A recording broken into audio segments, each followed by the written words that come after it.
Today we got Outliers by Malcolm Gladwell, my favorite book ever. This is so well written. Of course, I've said it before. I'll say it again and again and again. Malcolm Gladwell is a masterful writer.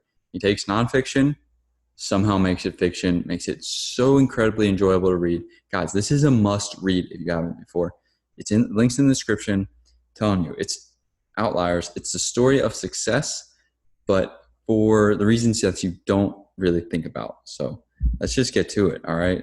I'm just so excited. So look, the most interesting thing I thought was that 75% of professional Canadian hockey players are born between January and April.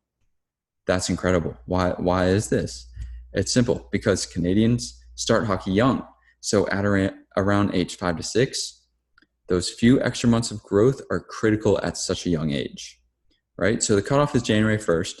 So the older players end up making the A teams early on. So they get more practice, better coaches, and it just snowballs from there because of a few month growth and birth advantage when kids are like 5 or 6.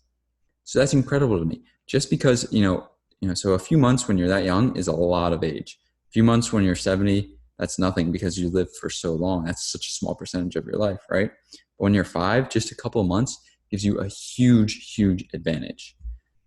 So that's just crazy. That's an outlier. That's a reason of success that you really wouldn't think of, right? And then so also countries with higher respect for authority have more plane crashes. So as the second pilot, they won't speak up since it's considered offensive to challenge superiors. So a few examples he gave: Venezuela and South Korea, they tend to have the most plane crashes. It's sad. And then also, so Bill Gates, Joy, and Steve Jobs, they were all born in 1955, the perfect age to be born for the computer revolution. Gates and Joy had insane opportunities to code with access to some very advanced computers, all because of the Seattle area they grew up in and the high schools they attended. And then right out of college is when, IBM started to it's right when the transition period was between like the personal computer and computers being on everybody's home. So they graduated college right at the perfect time to start businesses, these computer businesses, and all because they're born in 55 and they had insane opportunities to code before anybody else. And this is pretty cool too. So Asians are better at math because their words for numbers contain less syllables. And as a result, they can retain more. So they learn to count, the most basic math skill, 25% more quickly than American children. This gives them a huge, huge head start. So just because their numbers contain less syllables, that's why Asians are better at math. There's still debate among this, but Malcolm Gladwell had some very convincing points in the book. And then there's the rich and poor geniuses. Obviously, it's all about marketing, where the rich ones, they spoke up, made their ideas known and available to the world. And the poor geniuses, they had some of the most genius ideas ever. They lacked the marketing skills and they couldn't figure out how to get it in the hands of the mass public. And this goes back to Rest, to Deep Work, to all of these great books. Outliers actually popularized it. So you need 10,000 hours of deliberate practice.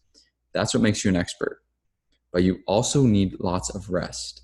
12,500 hours of deliberate rest. That's what people forget about this. They think, I can work 8, 10, 12 hours a day and then I'll gain up my 10,000 hours to deliberate practice. No, you got to just do like 4 per day. That's about the max. And then rest for another 4. And that is when you'll start to see incredible, incredible results. And then I love this quote: "No one who can rise before dawn 360 days a year fails to make his family rich." Now, I don't know what happened to the other 5 days. I guess you just get like 5 days of rest, of a break. Maybe you're sick for 5 days on average per year. I don't know. Maybe I wrote it down. Maybe it is 365 days a year, but I'm pretty sure it's 360 because I've always remembered like what happened to those extra 5 days. I don't know. So guys, thank you for watching. This is my favorite book of all time. It is a great one. I highly recommend you get it. Again, links in the description. If you guys thought this was valuable, hit me with a like, hit that subscribe button, and keep learning, keep growing, keep going on this channel. $3 a week, 150 books per year. That's incredible knowledge, guys. Keep growing, and I hope you have a marvelous day. So lifelong learning and reading books is just one part of Sticky Habits University and Discipline 101. Imagine kicking all your bad habits to the curb, and imagine how successful you'd feel after implementing 10 new healthy habits.